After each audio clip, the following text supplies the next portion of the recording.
The piercing sound of sirens echoed through the night in Ouagadougou, the capital of Burkina Faso. It was not the sound of celebration or ceremony. It was a warning, a call to attention, a sign that something extraordinary was unfolding. For decades, ordinary citizens of this West African nation had lived in the shadow of insecurity, foreign exploitation, and poverty. But on this night, they witnessed the unimaginable. Powerful foreign mining executives, long seen as untouchable, being escorted away in handcuffs. To the world, this was just another headline. But to the people of Burkina Faso, it was a moment that carried both fear and hope. Imagine a mother in a rural village, holding her child close, whispering prayers for safety. For her, the struggle is not about politics or power. It is about whether her son will grow up in a land free from violence and corruption. The sirens in Ouagadougou were not only the backdrop of a political shakeup, they were the soundtrack of her daily anxieties. At the center of this storm stood Ibrahim Traoré, the young and determined leader of Burkina Faso. To some, he is a hero who dares to confront decades of exploitation and injustice. To others, he is a risky gamble, a soldier turned president who might bring his country into greater danger. The question on everyone's mind, from the villages of Burkina Faso to the halls of Washington, is simple yet haunting. Will Traoré be the man who saves his nation, or the man who leads it into chaos? This story is not about statistics alone.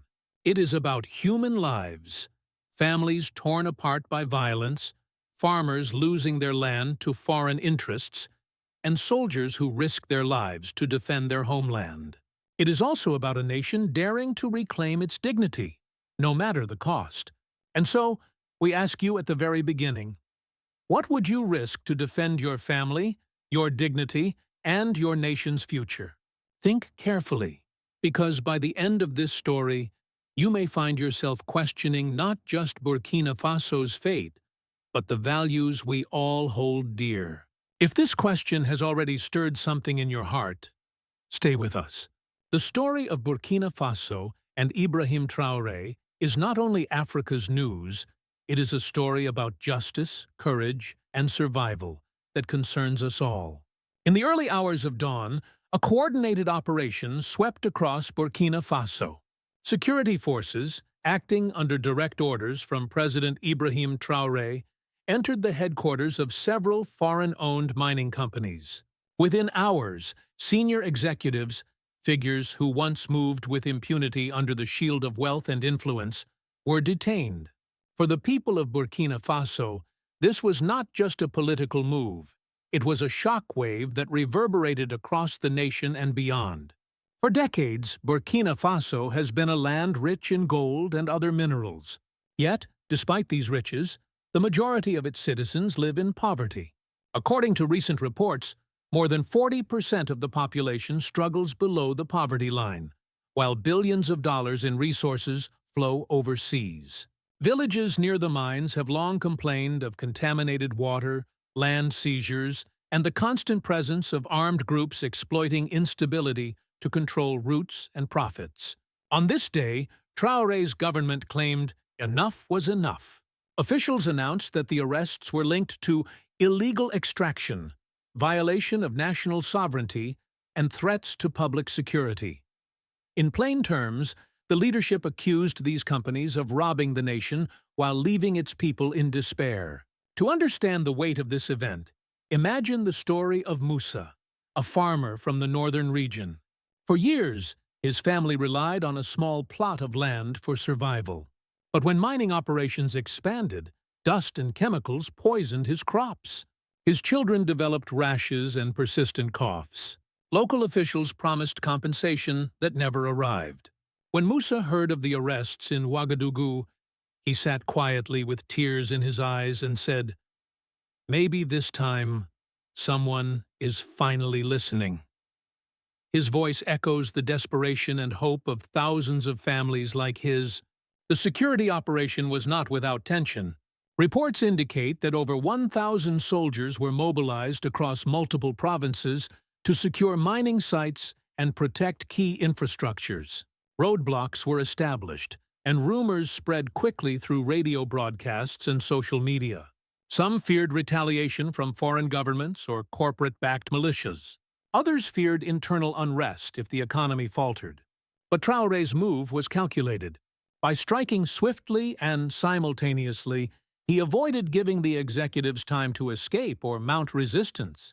The images of men in suits being escorted into armored vehicles contrasted sharply with the reality that many villagers could barely afford bread. For the first time in living memory, it seemed as though the scales of justice had tilted, if only slightly, in favor of ordinary citizens. And yet, questions remain. Was this bold move part of a larger strategy to reclaim Burkina Faso's resources for its people? Or was it an act of desperation to consolidate political power in a time of mounting crises? The stakes could not be higher. This was not simply about economics. The Sahel region has been plagued by extremist violence, forcing nearly 2 million people to flee their homes. Weapons continue to flow across porous borders, and Burkina Faso's army is stretched thin.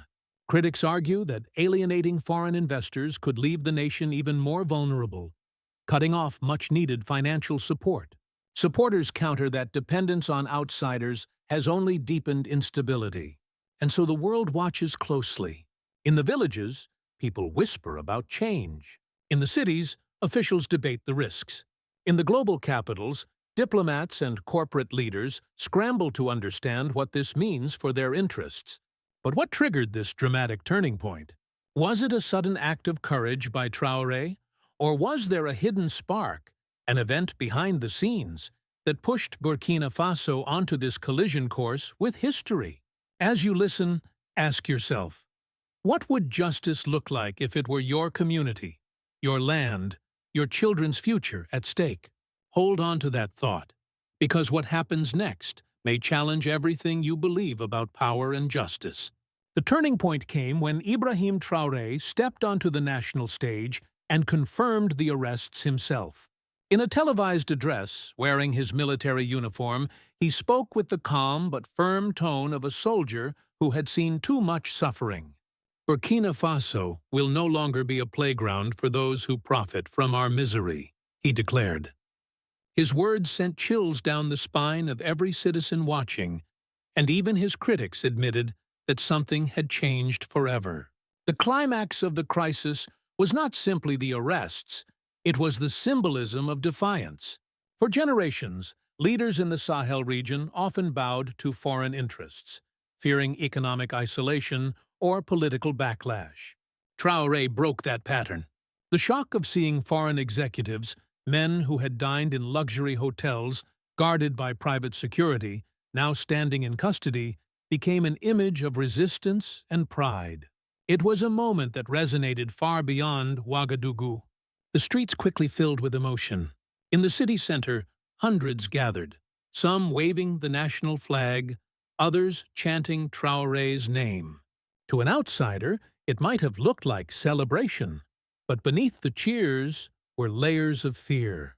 Elderly citizens remembered past coups and uprisings that ended in bloodshed. Mothers clutched their children tighter, uncertain if this new chapter would bring protection or retaliation. "We are proud, but we are afraid," one woman admitted to local radio. International journalists captured the scene of young men marching with signs that read, "Our land, our future." Yet just blocks away, business owners shuttered their shops, fearing unrest or looting. In this mix of pride and panic, the nation's fragile balance was laid bare. Inside the presidential compound, Traoré's advisors warned of the risks. Retaliation from multinational corporations could cripple the fragile economy. Aid packages might be suspended. Political allies abroad might distance themselves. But Traoré, according to insiders, responded with conviction. "Without dignity, there is no future. Let them take their money. We will fight for our land." The international community reacted almost instantly. News outlets in Europe called it a reckless gamble, while others labeled it a bold act of sovereignty. Analysts on American television debated whether Traoré was a visionary leader or a dangerous populist. The fact that such debates reached households thousands of miles away underscored the magnitude of the moment. For the people of Burkina Faso, however, the most powerful reactions were personal. A soldier guarding a checkpoint reportedly told a journalist, "I have buried too many brothers. If this gives my children a safer future, it is worth every risk." His eyes carried the weight of grief and hope in equal measure. A grandmother in a rural town whispered during a prayer meeting, "May God protect this young man. May he protect our nation." The contrast between the international skepticism and the local yearning for justice painted a vivid picture. Burkina Faso stood at the intersection of hope and danger. Every decision made in those tense hours would ripple outward, shaping not just the future of one nation, but possibly the entire Sahel. But even as the world debated Traoré's bold move, another question began to rise. Would the international community step in to stabilize Burkina Faso? Or would they allow this small nation to face its uncertain future alone? Could the world act in time before the situation spiraled out of control? Imagine if this were your own country. Leaders defying outside powers, citizens torn between hope and fear. Would you stand with them or would you turn away?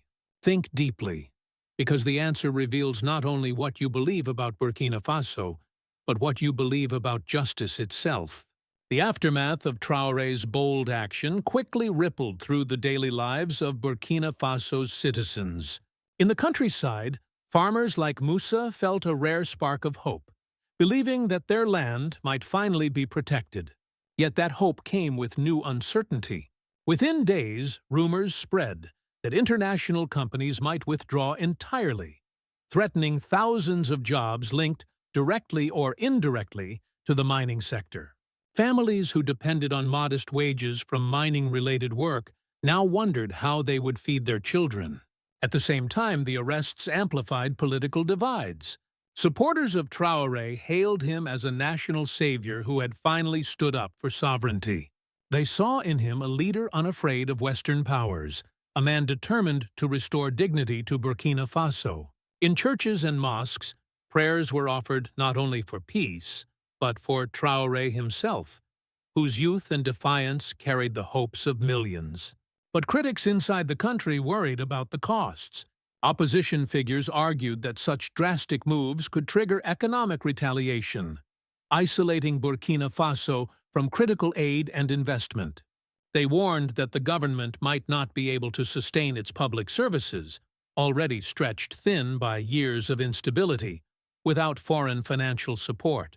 Some citizens echoed this fear, recalling the painful memories of past embargoes that left families hungry and desperate.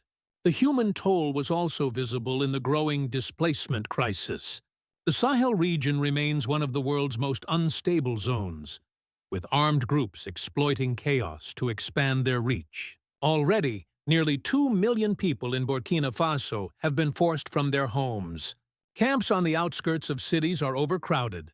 Families sleep in makeshift shelters, and food shortages are constant.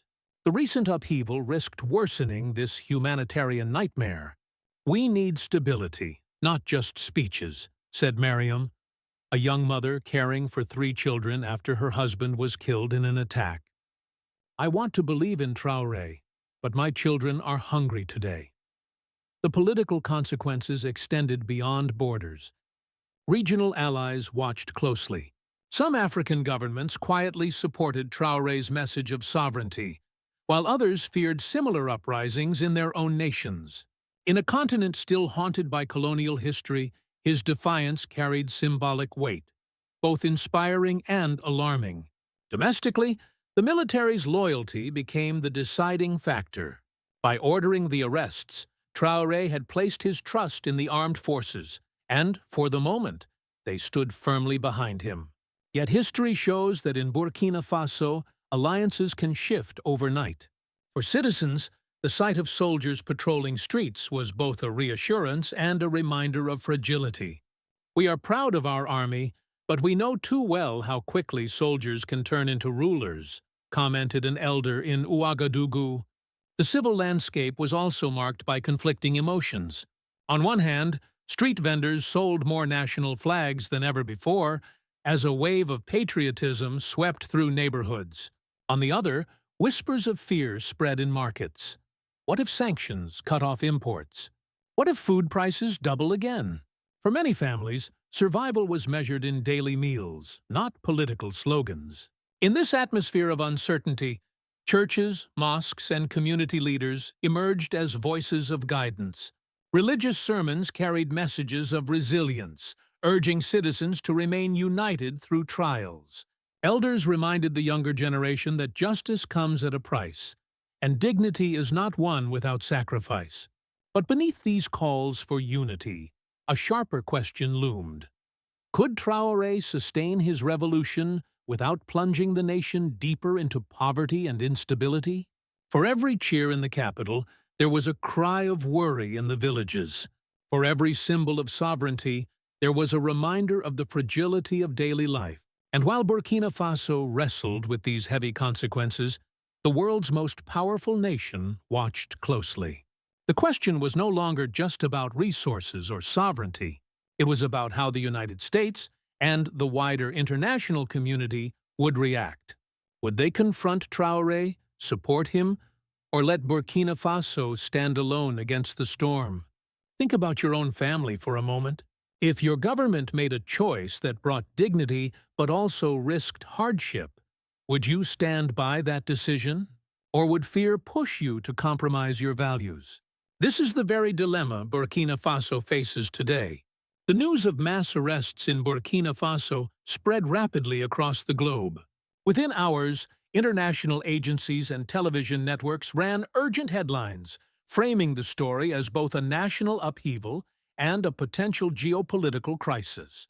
European leaders expressed serious concern and called for restraint, while the United Nations issued a statement urging Burkina Faso to respect international contracts and maintain dialogue with its partners. Yet behind the diplomatic language, unease was evident. This was not just another African headline.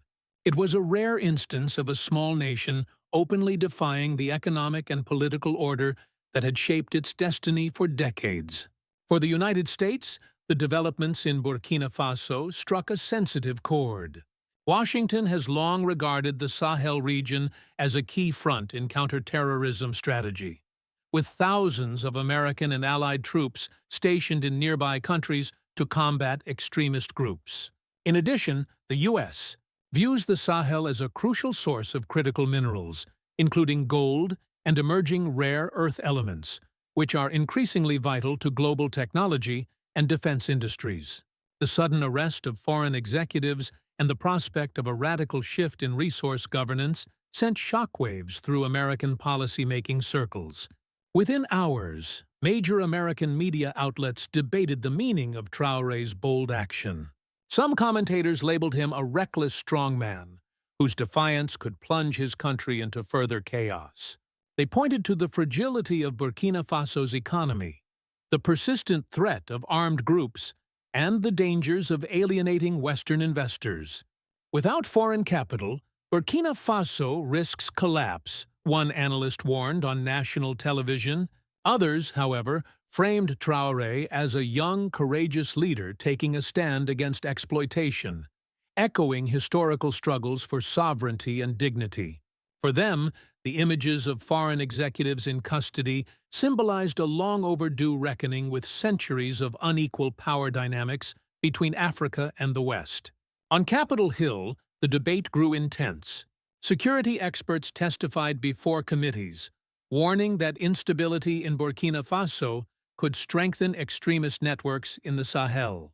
They argued that if foreign mining operations halted, unemployment would surge, creating fertile ground for recruitment by insurgent groups. "We cannot ignore this," one expert said. "What happens in Burkina Faso does not stay in Burkina Faso. It ripples across the region and, eventually, affects American security. At the Pentagon, strategists reportedly examined contingency plans. Could the arrests undermine existing counterterrorism cooperation? Would Burkina Faso drift toward alliances with powers like Russia or China, both of which have increased their presence in Africa? These questions reflected a growing anxiety in Washington that the U.S. might be losing influence in a region where it had invested heavily in security partnerships. Meanwhile, voices within the American public reacted with mixed emotions. Older Americans, particularly veterans who had witnessed Cold War struggles, recognized the familiar contours of proxy conflict. A small nation standing up, larger powers circling, and ordinary people caught in the crossfire. For many, Burkina Faso's defiance raised uncomfortable questions about whether U.S. policy truly supported democracy and sovereignty, or merely protected corporate and strategic interests. The global response was no less divided. Across Africa, some leaders cautiously praised Traoré's move as a symbol of sovereignty. Commentators in Nigeria and Mali described it as a wake-up call for the continent, urging other nations to re-examine their relationships with foreign corporations. Yet others feared the precedent. Would multinational companies retaliate by withdrawing entirely from African markets? Would aid packages vanish, plunging fragile economies into deeper crises? China and Russia, though not yet issuing official statements, were rumored to be exploring opportunities. For these powers, Burkina Faso's break with the West could represent an opening to expand their influence. Analysts speculated that new contracts might soon be signed, shifting control of resources away from Western firms toward Eastern ones. If that happened, it could reshape the entire economic balance of the Sahel. In Europe, newspapers warned that the crisis in Burkina Faso might spill into neighboring states, threatening migration routes and energy supplies. French commentators, in particular, saw the development as a painful reminder of declining influence in their former colonies. Some accused Traoré of stoking nationalism at the expense of regional stability.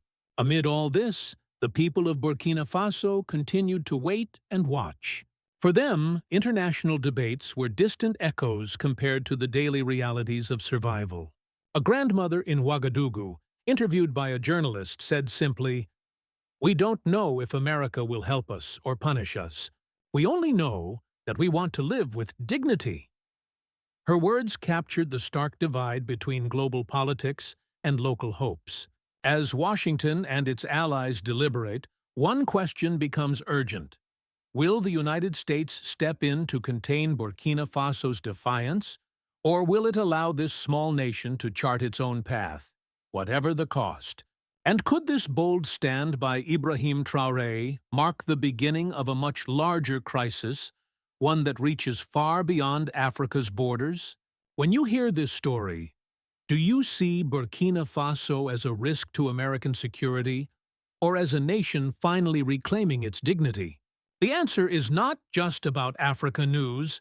It is about the values we, as a global community, are willing to defend. Think carefully, because history will remember how we responded to moments like this. The dust has not yet settled in Burkina Faso. The arrests of foreign executives may have ended in a single night, but the consequences stretch far beyond Ouagadougou.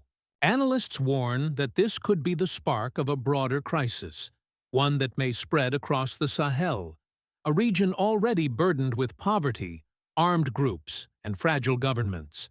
What begins as a struggle for sovereignty could quickly become a conflict that reshapes borders, alliances, and perhaps even the balance of power in Africa. For the people on the ground, however, the reality is simpler and more painful. In refugee camps outside the capital, families still sleep under thin plastic sheets. Food shortages remain critical. Prices of bread and rice have risen sharply since the arrests, and rumors of international sanctions fuel anxiety in local markets. Ordinary citizens, who had long been ignored by multinational corporations, now find themselves uncertain about whether justice will fill their empty stomachs or deepen their hunger. At the same time, the political impact is undeniable. Traoré has emerged as both a hero and a lightning rod. To supporters, he is the man who dared to break chains that others feared to touch. To critics, he is a reckless soldier gambling with his nation's fragile stability. International observers note that the line between bold leadership and dangerous isolation is thin, and Burkina Faso is now walking it with trembling steps. The warning signs are everywhere. Armed groups remain active, waiting to exploit weakness. International corporations may pull out, leaving a vacuum that other powers, Russia, China, or regional militias, are eager to fill. If the African Union and neighboring states fail to act decisively, the instability of Burkina Faso could easily spill over, igniting a wider fire across the Sahel. And yet within this danger lies a profound lesson. Burkina Faso's story is not only about politics or resources, it is about dignity, faith, and the right of ordinary people to determine their own future. Imagine, for a moment, a father in a small village, watching his children sleep after a day without food. For him, the question is not about geopolitics. It is about whether tomorrow will bring safety or fear. When leaders act, their choices ripple into lives like his. This leads us to a haunting question. Is Ibrahim Traoré the hope of Africa or the beginning of a new tragedy? Will his defiance inspire a continent to rise? Or will it draw his nation into the jaws of chaos? To look ahead, consider one possible future. If the African Union fails to reinforce regional security within the next 3 months, Burkina Faso may stand alone. If sanctions tighten, if aid dries up, if the economy stalls, will the people still stand with Traoré, or will desperation push them to turn against him? The answers to these questions will define not only the future of Burkina Faso, but the credibility of Africa's collective will to defend its sovereignty. For the United States and its allies, this is a test of values. Do we believe in the right of nations to govern themselves, even when it conflicts with our economic interests? Or do we choose to intervene, shaping outcomes in ways that may serve stability but undermine dignity? The path America chooses in the months ahead will echo across the Sahel, across Africa, and perhaps across generations. So we end with a call not for blind support, but for reflection. If this story has touched something in your heart, let it stir more than curiosity. Let it challenge you to think about justice, about family, about the kind of world you want your grandchildren to inherit. Because history is being written now in the streets of Burkina Faso. And one day, when future generations ask what we did in the face of this crisis, our answers will reveal what we truly valued. May God watch over the people of Burkina Faso. May He grant them courage in their struggle, strength in their suffering, and hope in their darkest nights. And may He remind us all that justice, dignity, and peace are not gifts handed down by the powerful. They are rights earned and defended by the brave.